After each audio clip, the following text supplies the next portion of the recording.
কি বন্ধুরা, আপনারা সকলে ভালো আছেন তো? আজকে আমি কি রান্না করেছি সেটাই দেখাচ্ছি। দেখুন, ইলিশ মাছের মাথা, লেজা, তারপরে তেল, আলু, বেগুন এই সব কিছু দিয়ে চচ্চড়ি করেছি। তো দেখতেই পাচ্ছেন, এখানে তো তেল দিয়েছি। আর যাই হোক বন্ধুরা, দূরের বন্ধু, কাছের বন্ধু, আপনারা যে যেখানে আছেন সবাইকে স্বাগত জানাচ্ছি।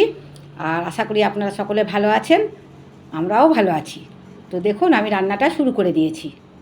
তো প্রথমে আমি ইলিশ মাছের মাথা, লেজা, তেল সব কিছুই দিয়ে দেবো। তো একে একে সব কিছু দিয়ে দিয়েছি। এইবার আমি ভালোভাবে ভাজবো। আর মাছের মাথাকে তো নুন হলুদ আগেই মাখিয়ে নিয়েছি। তো দেখুন, এবার আমি ভালোভাবে ভাজছি। তো বেশ উল্টে পাল্টে ভালো করে ভেজেছি। আর এখানে আমার মাছের মাথা, লেজা সব কিন্তু ভালোভাবে ভাজাও হয়ে গেছে। তো আমি তুলে নিয়েছি আলাদা জায়গায়। আর এবার তেলের মধ্যে দেখুন কি দিলাম, একটু পাঁচফোড়ন দিয়েছি, আর দিয়েছি শুকনো লঙ্কা দুটো, আর দিলাম তেজপাতা। তো ভালোভাবে ফোড়ন তো আমার গরম হয়ে গেছে। এইবার আমি দিয়ে দিলাম টুকরো করে কেটে রেখেছিলাম বেগুন। বেশ ছোটো ছোটো করেই আমি বেগুনগুলোকে কেটেছিলাম। তো আর ভালোভাবে ভাজাটাও হয়ে যাবে। তো আমি এবার তেলের মধ্যে তো দিয়ে দেখছেনই, নাড়াচাড়া করছি।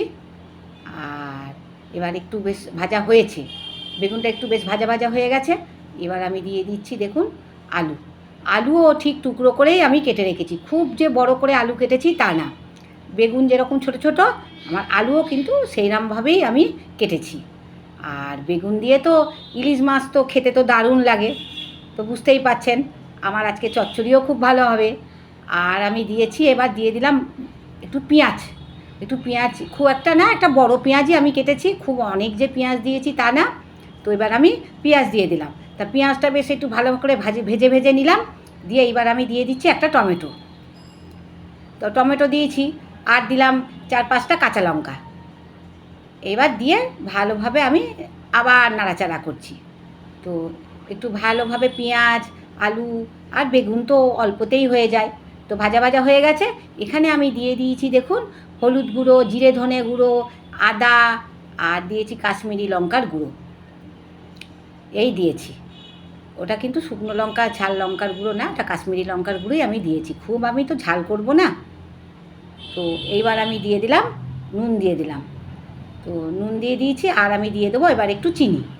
তো চিনি, একটু নুন, তো যাই হোক, এইবার আমি সব তো আমার দেখলেনই মশলা দেওয়া হয়ে গেল। এবার ভালো করে নাড়াচাড়া করছি। তো সব কিছু দিয়ে এবার ভালোভাবে আরেকটু নাড়াচাড়া করছি, যাতে বেশ ভাজাটা আরেকটু ভালোভাবে হয়ে যায়। তো দেখতেই পাচ্ছেন বন্ধুরা কত সুন্দর হয়েছে। তো এইবার আমি দিয়ে দেবো জল। তো এবার আমি খুব বেশি জল আমি দিইনি। তো ভাজতে ভাজতেই তো আমার বেশ নরম হয়ে গেছে আলু। তো ওই জন্যে আমি একটু অল্পই জল দিলাম। তো অল্প জল দিয়ে নাড়াচাড়া করে এখানে ঢেকে দিয়েছিলাম। তো ঢাকনাটা ওই দেখুন দিয়ে দিয়েছি। তার একটু পরেই আমি এই মিনিট 5-7 ফুটিয়ে নিয়েছিলাম, দিয়ে ঢাকা খুলে দিয়েছি। তো দেখতেই পাচ্ছেন কত সুন্দর হয়েছে।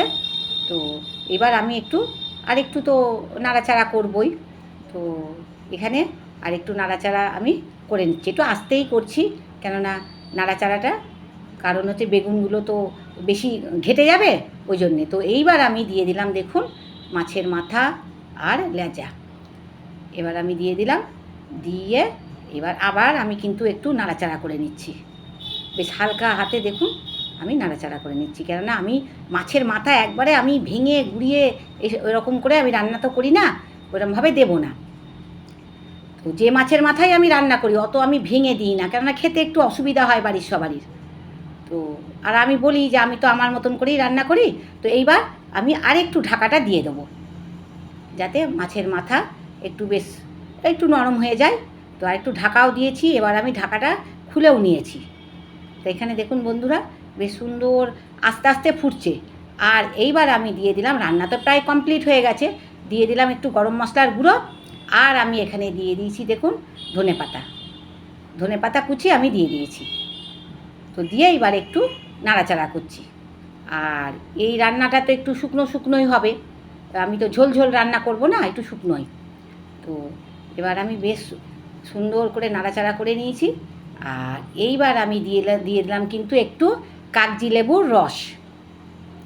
তো আমি একটু লেবুর রস আমি দিয়ে দিলাম, আর একটু লেবুর রস দিলে কিন্তু খেতে বেশ ভালোই লাগে। তো আমি দিয়ে এবার আর একটু ঢাকা দিয়ে দেবো। তো দেখুন, ঢাকা আমি এখানে খুলে নিয়েছি, আর দেখতেই পাচ্ছেন কত সুন্দর হয়েছে।